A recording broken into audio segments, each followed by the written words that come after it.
देश 'ਚ लॉकडाउन दौरान आर्थिक खेत्र 'ਚ ਹੋਰ ਰਾਹਤ ਮਿਲ ਸਕਦੀ ਹੈ। ਇਹ ਸੰਕੇਤ ਪ੍ਰਧਾਨ ਮੰਤਰੀ ਨਰਿੰਦਰ ਮੋਦੀ ਦੀ ਰਾਜਾਂ ਦੇ ਮੁੱਖ ਮੰਤਰੀਆਂ ਦੇ ਨਾਲ ਮੀਟਿੰਗ ਤੋਂ ਬਾਅਦ ਮਿਲੇ ਨੇ। ਮੌਜੂਦਾ ਲੌਕਡਾਊਨ ਦੀ ਮਿਆਦ 17 ਮਈ ਨੂੰ ਖਤਮ ਹੋ ਰਹੀ ਹੈ।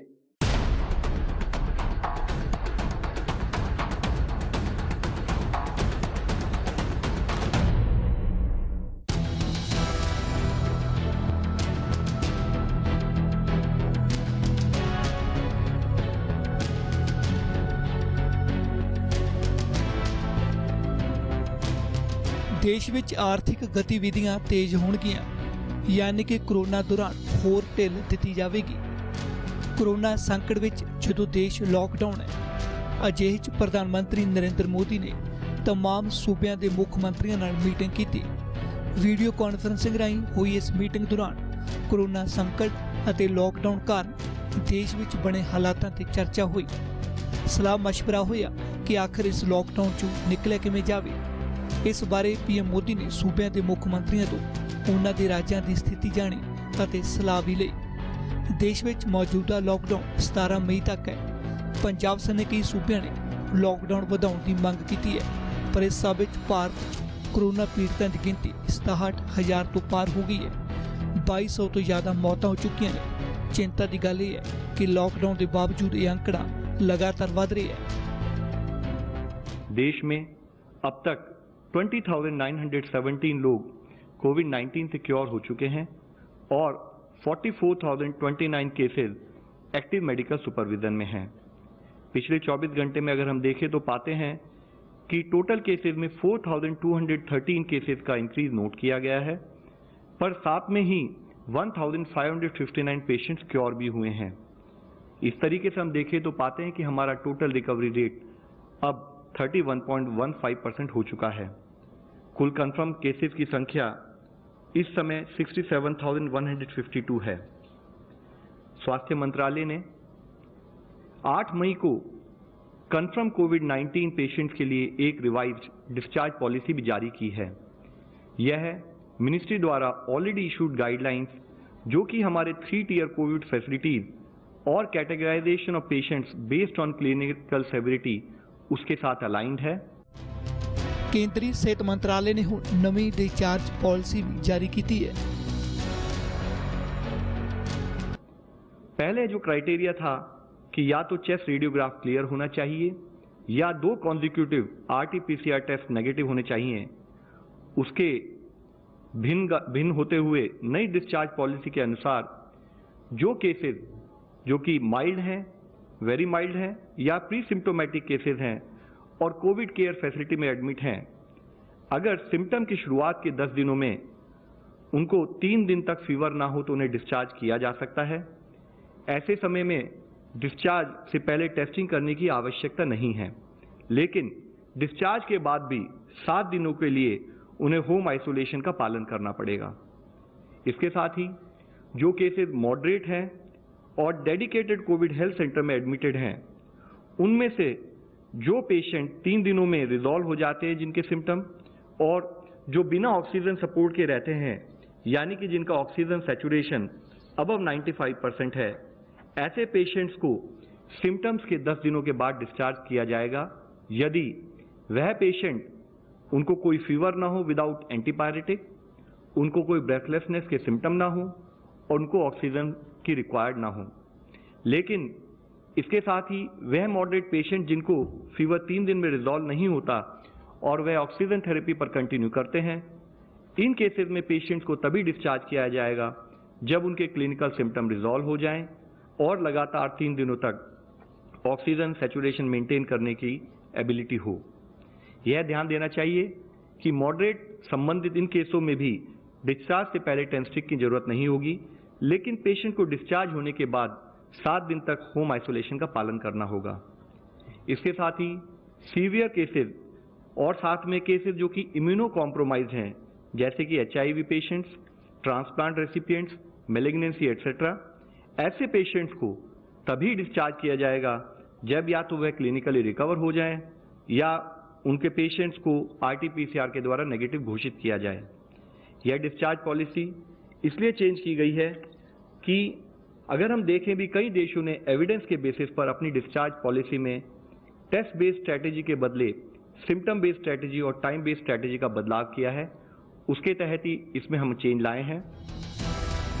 सोमवार की बैठक में प्रधानमंत्री द्वारा शुरुआत करने के बाद गृह मंत्री अमित शाह ने ब्रीफ किया। उन्होंने सारे मुख्य मंत्रियों को केंद्र सरकार की गाइडलाइंस को गंभीरता नाल लागू करने को कहा, पर कांग्रेस का इल्जाम है कि सरकार कोई भी काम तरतीब नाल नहीं कर रही, सगों आपो तापी काम हो रहे हैं, जिस कारण स्थिति उलझती जा रही है। सरकार जो कदम उठा रहे हैं उठाते रहे, लेकिन फिर भी जो भी करे वो निर्णायक ढंग से करे। आधे अधूरे ढंग से कोई काम ना हो तो बेहतर होगा, क्योंकि शुरू से हम लोग ये देखते आ रहे हैं कि कोई निर्णायक तरीके से काम नहीं हो रहे हैं। सारे काम मतलब हम जिसको कहते हैं इंग्लिश में नी जर्क रिएक्शन, लगा तो करो, ऐसा नहीं, निर्णायक तरीके से ये काम करना चाहिए। और प्राथमिकता के तौर पर मैं फिर दोबारा ये दोहराना चाहते हैं कि सारे प्रवासी मजदूरों, मरीजों, फंसे हुए लोग सबको जल्द से जल्द गृह राज्य में जो जाना चाहते हैं उसको भेजे, और जो प्रोटोकॉल है वो प्रोटोकॉल मानते ही सबको भेजा जाए। इस सब विच कांग्रेस ने आर्थिक गतिविधियों लिए भी बैलेंस बनाने की अपील की है, तां जो देश मंदी वाल होर न जाए। संकेत तो दे दिए हैं सरकार कि कोरोना के साथ जीना होगा, तो कोरोना के साथ जीना होगा, कोरोना के साथ ही मरना होगा। तो सरकार की रवैया तो साफ हो चुके हैं। पहले हम एक कहे गए थे कि जान है तो जहान है, फिर हमें कहे गए थे जान भी है जहान भी है, अभी ये कहा जाएगा कि कोरोना भी है और कोरोना के साथ मौत भी है। तो इसे मानकर ही हमें चलना पड़ेगा। हम सरकार को हर वक्त मदद करते हैं, लेकिन हमारे पार्टी की तरफ से जो जो सलाह मशवरा, जो जो सजेशन हम दिए हैं कि आर्थिक गतिविधियां जरूरी है, लाइफ और लिवलीहुड इस दोनों में एक तालमेल होना चाहिए, एक बैलेंस होना चाहिए, कहीं कम नहीं कहीं ज्यादा नहीं। ये बैलेंस करना सरकार के लिए सबसे बड़ा चुनौती है। लाइफ एंड लिवलीहुड्स में जीव और जीविका में, जान और जीविका में एक संतुलन होना चाहिए, नहीं तो इधर हम खोएंगे और नहीं तो उधर हम खोएंगे। ये सबसे बड़ा चुनौती है। पर केंद्रीय गृह मंत्रालय का दावा है कि विदेशों तो लैके देश विच भी हर नागरिक को उसके स्थान तक पहुंचाया जा रहा है। में फंसे व्यक्ति सकुशल अपने घर पहुंचे। इन प्रयासों में पिछले कुछ दिनों में अधिक गति आई है। कल समुद्र सेतु मिशन के तहत INS जलाश मालदीव से कोची पहुंच चुका है। इसमें 698 यात्री थे, जिनमें 105 महिलाएं और 4 बच्चे भी शामिल थे। इसी क्रम में INS मगर मालदीव के माले बंदरगाह से लगभग 200 यात्रियों के साथ कल भारत के लिए रवाना हो चुका है। वंदे भारत मिशन के अंतर्गत 10 मई तक 23 फ्लाइट्स द्वारा लगभग 4000 भारतीय जो विदेशों में फंसे हुए थे वापस भारत आए हैं। श्रमिकों के लिए चलाई जा रही विशेष ट्रेनों के माध्यम से अब तक 5 लाख से अधिक यात्रियों को उनके गंतव्य स्थान तक पहुंचाया गया है। अभी तक 468 विशेष ट्रेनें चल चुकी हैं, जिनमें से कल 10 मई को 101 ट्रेनें चली थी। कल कैबिनेट सेक्रेटरी ने सभी राज्यों और केंद्र शासित प्रदेशों के मुख्य सचिवों एवं स्वास्थ्य सचिवों के साथ वीडियो कॉन्फ्रेंस की। इस बैठक में राज्यों और केंद्र शासित प्रदेशों द्वारा प्रवासी श्रमिकों की आवाजाही में दी रही सहायता की भी समीक्षा की गई। वीसी में और उसके पश्चात गृह मंत्रालय ने पत्र द्वारा राज्य सरकारों से अनुरोध किया है कि वे सुनिश्चित करें कि किसी भी हालात में प्रवासी श्रमिक सड़क और रेलवे पटरियों का सहारा न लें। यदि ये सड़क या रेलवे पटरियों पर पैदल यात्रा करते हुए पाए जाते हैं तो उनके लिए बस या ट्रेन द्वारा यात्रा की व्यवस्था करने की चेष्टा की जाए। तब तक उनकी नज़दीकी शेल्टर होम में रहने की और उनके लिए भोजन पानी की व्यवस्था की जाए। ਕੇਂਦਰੀ ਗ੍ਰਹਿ ਮੰਤਰਾਲੇ ਨੇ ਫਿਰ ਦੁਹਰਾਇਆ ਕਿ 12 ਮਈ ਤੋਂ ਟ੍ਰੇਨਾਂ ਚੱਲ ਰਹੀਆਂ ਨੇ ਜਿਨ੍ਹਾਂ ਦੀ ਗਿਣਤੀ ਸਮੇਂ ਦੇ ਹਿਸਾਬ ਨਾਲ ਵਧਾਈ ਜਾ ਸਕਦੀ ਹੈ। भारतीय रेल 12 मई से चरणबद्ध तरीके से पैसेंजर ट्रेन्स का परिचालन फिर से आरंभ कर रही है। ये ट्रेनें नई दिल्ली रेलवे स्टेशन से स्पेशल ट्रेन्स के रूप में 15 डेस्टिनेशंस के लिए चलेगी। गृह मंत्रालय ने आज आपदा प्रबंधन अधिनियम के अंतर्गत ट्रेन द्वारा लोगों की आवाजाही के संदर्भ में एसओपी जारी की है, जिसके तहत ट्रेन्स के शेड्यूल, टिकट्स की बुकिंग एवं लोगों की आवाजाही से संबंधित प्रक्रिया इत्यादि के बारे में रेलवेज व्यापक प्रचार करेगी। कंफर्म्ड ई टिकट होने पर ही पैसेंजर रेलवे स्टेशन में एंट्री प्राप्त कर सकता है। इस कंफर्म्ड ई टिकट के आधार पर वह स्टेशन तक आ सकता है। उसे अलग से कर्फ्यू पास वगैरह लेने की जरूरत नहीं। स्टेशन पर पैसेंजर्स की स्क्रीनिंग होगी और केवल एसिम्प्टोमेटिक पैसेंजर्स को ही ट्रेन पर बोर्ड करने की अनुमति दी जाएगी। पैसेंजर्स को हर समय फेस मास्क या फेस कवर पहनना होगा। उन्हें सोशल डिस्टेंसिंग का अनुपालन करना होगा। गंतव्य पर पहुंचने पर यात्री को राज्य सरकार द्वारा पारित किए गए हेल्थ प्रोटोकॉल्स का अनुपालन करना होगा। ਅਜਿਹੀਆਂ ਸਥਿਤੀਆਂ ਨਾਲ ਸਿੱਝਣ ਲਈ ਪ੍ਰਧਾਨ ਮੰਤਰੀ ਨਰਿੰਦਰ ਮੋਦੀ ਲਾਕਡਾਊਨ ਬਾਅਦ ਲਗਾਤਾਰ ਰਾਜਾਂ ਦੇ ਮੁੱਖ ਮੰਤਰੀਆਂ ਨਾਲ ਮੀਟਿੰਗਾਂ ਕਰ ਰਹੇ ਨੇ। 17 ਮਈ ਨੂੰ ਲਾਕਡਾਊਨ ਦੀ ਮਿਆਦ ਖਤਮ ਹੋਵੇਗੀ। ਹੁਣ ਫੈਸਲਾ ਪ੍ਰਧਾਨ ਮੰਤਰੀ ਨਰਿੰਦਰ ਮੋਦੀ ਨੇ ਲੈਣਾ ਹੈ ਲਾਕਡਾਊਨ ਵਧਾਇਆ ਜਾਵੇ ਜਾਂ ਨਹੀਂ। ਜੇ ਲਾਕਡਾਊਨ ਵਧਾਇਆ ਜਾਂਦਾ ਹੈ ਤਾਂ ਕਿੱਥੇ-ਕਿੱਥੇ ਛੋਟ ਦਿੱਤੀ ਜਾਵੇਗੀ, ਕਿਉਂਕਿ ਆਰਥਿਕ ਨਜ਼ਰੀਏ ਤੋਂ ਇਹ ਛੋਟ ਕਾਫੀ ਮਹੱਤਵਪੂਰਨ ਰਹੇਗੀ।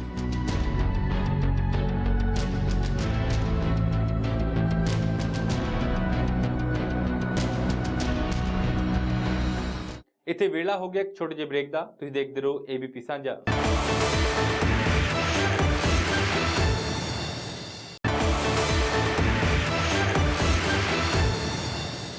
ਦੇਸ਼ 'ਚ ਲਾਕਡਾਊਨ ਵਧਣਾ ਚਾਹੀਦਾ ਹੈ। ਮੁੱਖ ਮੰਤਰੀ ਕੈਪਟਨ ਅਮਰਿੰਦਰ ਸਿੰਘ ਨੇ ਇਹ ਮੰਗ ਕੀਤੀ ਹੈ। ਕੈਪਟਨ ਨੇ ਕੇਂਦਰ ਸਰਕਾਰ ਤੋਂ ਆਰਥਿਕ ਖੇਤਰ ਦੇ ਵਿੱਚ ਛੋਟਾਂ ਵੀ ਮੰਗੀਆਂ ਨੇ ਤੇ ਨਾਲ ਹੀ ਕੈਪਟਨ ਨੇ ਸਲਾਹ ਦਿੱਤੀ ਹੈ ਕਿ ਯੋਜਨਾਬੱਧ ਤਰੀਕੇ ਦੇ ਨਾਲ ਹੀ ਲਾਕਡਾਊਨ ਦੇ ਵਿੱਚੋਂ ਨਿਕਲਿਆ ਜਾਵੇ।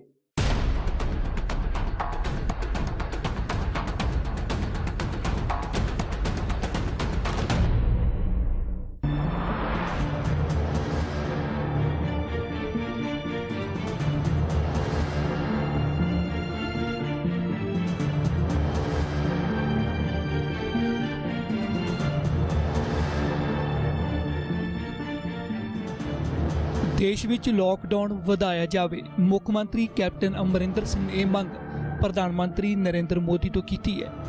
ਕੋਰੋਨਾ ਪੀੜਤਾਂ ਦੇ ਵਧ ਰਹੇ ਮਾਮਲਿਆਂ ਨੂੰ ਧਿਆਨ 'ਚ ਰੱਖਦਿਆਂ ਲਾਕਡਾਊਨ ਨੂੰ ਹੋਰ ਸਖਤੀ ਨਾਲ ਲਾਗੂ ਕੀਤਾ ਜਾਵੇ। ਹਾਲਾਂਕਿ ਸੀਐਮ ਕੈਪਟਨ ਨੇ ਇਹ ਵੀ ਕਿਹਾ ਕਿ ਯੋਜਨਾਬੱਧ ਤਰੀਕੇ ਨਾਲ ਇਸ ਲਾਕਡਾਊਨ 'ਚੋਂ ਛੇਤੀ ਬਾਹਰ ਆਉਣਾ ਵੀ ਜ਼ਰੂਰੀ ਹੈ। ਲਾਕਡਾਊਨ ਬਾਅਦ ਪੰਜਾਬ ਦੀ ਵਿੱਤੀ ਹਾਲਤ ਹੋਰ ਨਿੱਘਰਦੀ ਜਾ ਰਹੀ ਹੈ। ਮੁੱਖ ਮੰਤਰੀ ਕੈਪਟਨ ਅਮਰਿੰਦਰ ਸਿੰਘ ਅਜਿਹੀ ਹਾਲਤ ਤੋਂ ਚਿੰਤਤ ਨੇ। सीएम कैप्टन केंद्र तो मंग कर रहे हैं कि केंद्र सरकार नूं सूबਿਆਂ ते छड़ देना चाहिए है। राज अपनी योजना खुद बनाउण, लोड़ पैण ते केंद्र राज्यां दी मदद करे। सोमवार हुई मीटिंग दौरान भी मुख मंत्री कैप्टन अमरिंदर सिंह ने साफ किया कि हर महीने पंजाब नूं 3000 करोड़ का नुकसान हो रहा है। सीएम ने मुड़ केंद्र तो GST का बकाया छेती जारी करने की मंग की। मुख मंत्री कैप्टन अमरिंदर सिंह पंजाब नूं आर्थिक पक्षों मजबूत बनाउण लई साबका प्रधानमंत्री डॉक्टर मनमोहन सिंह तो मदद लै रहे हैं। हालांकि हुण खुद साबका PM बीमार ने। मोंटेक सिंह आलूवालिया की अगवाई च पहला ही एक्सपर्ट कमेटी बनी हुई है। यह कमेटी सूबे की आर्थिकता नूं मजबूती देने लई काम करेगी। अजिहे च कोरोना संकट दौरान सीएम कैप्टन सामने वड्डी चुनौती है कि वह सूबे नूं वित्ती तौर पर होर ना कमजोर पैण देण, क्योंकि सूबे की पहला ही माली हालत कोई ज़्यादा चंगी नहीं। शराब की विक्री के हुक्म देने के बावजूद ठेकेदार ठेके नहीं खोल रहे, जो इक्का दुक्का खोले ने ਉੱਥੇ ਸ਼ਰਾਬ ਨਹੀਂ ਵਿਕਦੀ।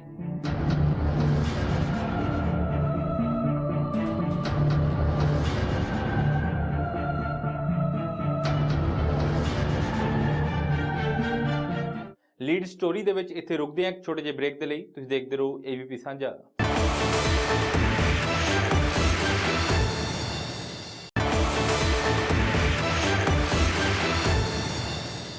ਕੋਰੋਨਾ ਵਾਇਰਸ ਨੇ ਸਭ ਤੋਂ ਵੱਧ ਅਮਰੀਕਾ ਦੀ ਸਿਹਤ ਵਿਗਾੜੀ ਹੈ, ਜਿੱਥੇ 80,000 ਤੋਂ ਵੱਧ ਲੋਕਾਂ ਦੀ ਮੌਤ ਹੋ ਚੁੱਕੀ ਹੈ। ਅਜਿਹੇ 'ਚ ਦੁਨੀਆ ਦੇ ਮੁਕਾਬਲੇ ਭਾਰਤ ਦਾ ਲਾਕਡਾਊਨ ਕਿੰਨਾ ਕਾਰਗਰ ਹੈ?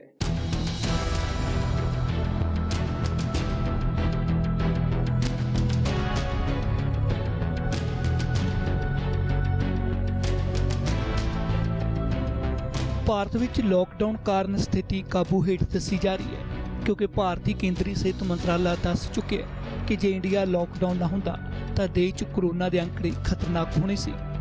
ਖਾਸ ਕਰ ਅਮਰੀਕਾ, ਇਟਲੀ ਅਤੇ ਸਪੇਨ ਦਾ ਨਾਮ ਲੈ ਕੇ ਭਾਰਤ ਨੂੰ ਹੋਰ ਸਾਵਧਾਨ ਹੋਣ ਦੀ ਸਲਾਹ ਦਿੱਤੀ ਜਾ ਰਹੀ ਹੈ। ਹਾਲਾਤ ਅਮਰੀਕਾ 'ਚ ਕਾਬੂ ਤੋਂ ਬਾਹਰ ਨੇ, ਜਿਸ ਦੇ ਲਈ ਜ਼ਿੰਮੇਵਾਰ ਸਮੇਂ ਸਿਰ ਲਾਕਡਾਊਨ ਨਾ ਹੋਣਾ ਅਤੇ ਪੂਰੀ ਤਰ੍ਹਾਂ ਪੂਰੇ ਅਮਰੀਕਾ ਨੂੰ ਲਾਕਡਾਊਨ ਨਾ ਕਰਨਾ ਮੰਨਿਆ ਜਾ ਰਿਹਾ ਹੈ। ਅਮਰੀਕਾ ਇਸ ਸਮੇਂ ਗੰਭੀਰ ਸਥਿਤੀ 'ਚੋਂ ਗੁਜ਼ਰ ਰਹੀ ਹੈ।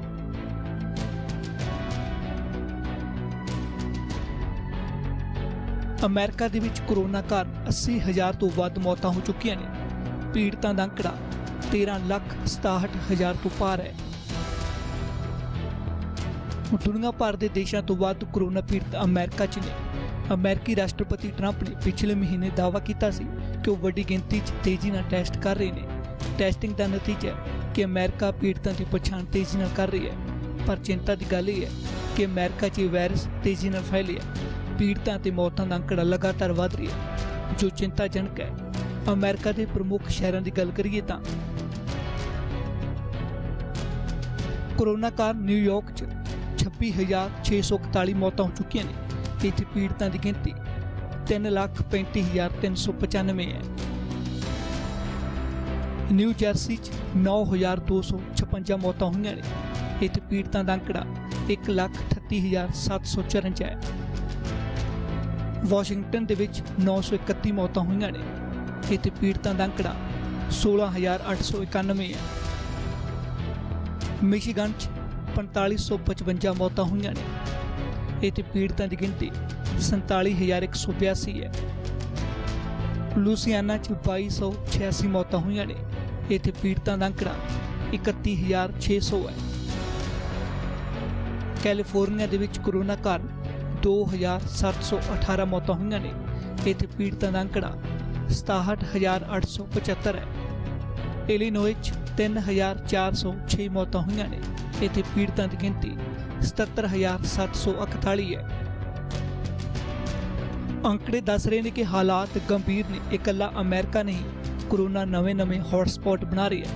ਚੀਨ ਦੇ ਵੂਹਾਨ ਸ਼ਹਿਰ ਬਾਅਦ ਹੁਣ ਇਹ ਵਾਇਰਸ ਪੂਰੀ ਦੁਨੀਆ ਨੂੰ ਆਪਣੀ ਲਪੇਟ 'ਚ ਲੈ ਚੁੱਕੀ ਹੈ। ਕੋਰੋਨਾ ਕਾਰਨ ਪੂਰੀ ਦੁਨੀਆ ਦੇ ਵਿੱਚ 2,84,000 ਤੋਂ ਵੱਧ ਮੌਤਾਂ ਹੋ ਚੁੱਕੀਆਂ ਨੇ। ਪੀੜਤਾਂ ਦਾ ਅੰਕੜਾ 42,000 ਦੇ ਕਰੀਬ ਹੈ। ਹਾਲਾਂਕਿ ਕਰੀਬ 15 ਲੱਖ ਕੇਸਾਂ ਦੇ ਵਿੱਚ ਰਿਕਵਰੀ ਵੀ ਹੋਈ ਹੈ। ਚੀਨ ਬਾਅਦ ਸਭ ਤੋਂ ਵੱਧ ਮਾਰ ਅਮਰੀਕਾ, ਇਟਲੀ ਅਤੇ ਸਪੇਨ 'ਚ ਹੈ। ਇੱਥੇ ਲਗਾਤਾਰ ਮੌਤਾਂ ਹੋ ਰਹੀਆਂ ਨੇ। ਚੀਨ ਦੇ ਵੂਹਾਨ ਸ਼ਹਿਰ ਬਾਅਦ ਇਹ ਦੇਸ਼ ਕੋਰੋਨਾ ਦੇ ਨਵੇਂ ਹੌਟਸਪੌਟ ਬਣੇ ਹੋਏ ਨੇ। ਇਟਲੀ ਦੇ ਵਿੱਚ ਕੋਰੋਨਾ ਕਾਰਨ 30,560 ਮੌਤਾਂ ਹੋਈਆਂ ਨੇ। ਇੱਥੇ ਪੀੜਤਾਂ ਦੀ ਗਿਣਤੀ 2,19,070 ਹੈ। ਸਪੇਨ ਦੇ ਵਿੱਚ ਕੋਰੋਨਾ ਕਾਰਨ 26,621 ਲੋਕਾਂ ਦੀ ਮੌਤ ਹੋਈ ਹੈ। ਇੱਥੇ ਪੀੜਤਾਂ ਦਾ ਅੰਕੜਾ 2,64,663 ਹੈ। ਫਰਾਂਸ ਦੇ ਵਿੱਚ 26,380 ਲੋਕਾਂ ਦੀ ਜਾਨ ਗਈ ਹੈ। ਇੱਥੇ ਪੀੜਤਾਂ ਦੀ ਗਿਣਤੀ 1,76,970 ਹੈ। ਯੂਕੇ ਦੇ ਵਿੱਚ ਕੋਰੋਨਾ ਕਾਰਨ 31,855 ਲੋਕਾਂ ਦੀ ਜਾਨ ਗਈ ਹੈ। ਇੱਥੇ ਪੀੜਤਾਂ ਦੀ ਗਿਣਤੀ 2,19,183 ਹੈ। ਜਰਮਨੀ ਦੇ ਵਿੱਚ 7,569 ਲੋਕ ਕੋਰੋਨਾ ਕਾਰਨ ਮਾਰੇ ਗਏ ਨੇ। ਇੱਥੇ ਪੀੜਤਾਂ ਦਾ ਅੰਕੜਾ 1,71,879 ਹੈ। ਜੇਕਰ ਕੈਨੇਡਾ ਦੀ ਗੱਲ ਕਰੀਏ ਤਾਂ ਕੈਨੇਡਾ 'ਚ ਕੋਰੋਨਾ ਕਾਰਨ 4,870 ਲੋਕਾਂ ਦੀ ਮੌਤ ਹੋਈ ਹੈ। ਇੱਥੇ ਪੀੜਤਾਂ ਦੀ ਗਿਣਤੀ 68,848 ਹੈ। ਇਹ ਉਹ तमाम ਤਾਕਤਵਰ ਮੁਲਕ ਨੇ ਜਿਨ੍ਹਾਂ ਦੀ ਕੋਰੋਨਾ ਨੇ ਹਾਲਤ ਵਿਗਾੜ ਦਿੱਤੀ ਹੈ। ਇਹਨਾਂ तमाम ਦੇਸ਼ਾਂ ਦੇ ਮੁਕਾਬਲੇ ਭਾਰਤ ਦੀ ਹਾਲਤ ਬਿਹਤਰ ਹੈ, ਜਿਸ ਦੇ ਲਈ ਦੇਸ਼ 'ਚ ਸਮੇਂ ਸਿਰ ਲਾਕਡਾਊਨ ਮਹੱਤਵਪੂਰਨ ਭੂਮਿਕਾ ਨਿਭਾ ਰਹੀ ਹੈ। ਪਰ ਹੁਣ ਚਿੰਤਾ ਦੀ ਗੱਲ ਇਹ ਹੈ ਕਿ ਲਾਕਡਾਊਨ ਦੇ ਬਾਵਜੂਦ ਦੇਸ਼ 'ਚ ਪੀੜਤਾਂ ਦੀ ਗਿਣਤੀ ਵਧ ਰਹੀ ਹੈ।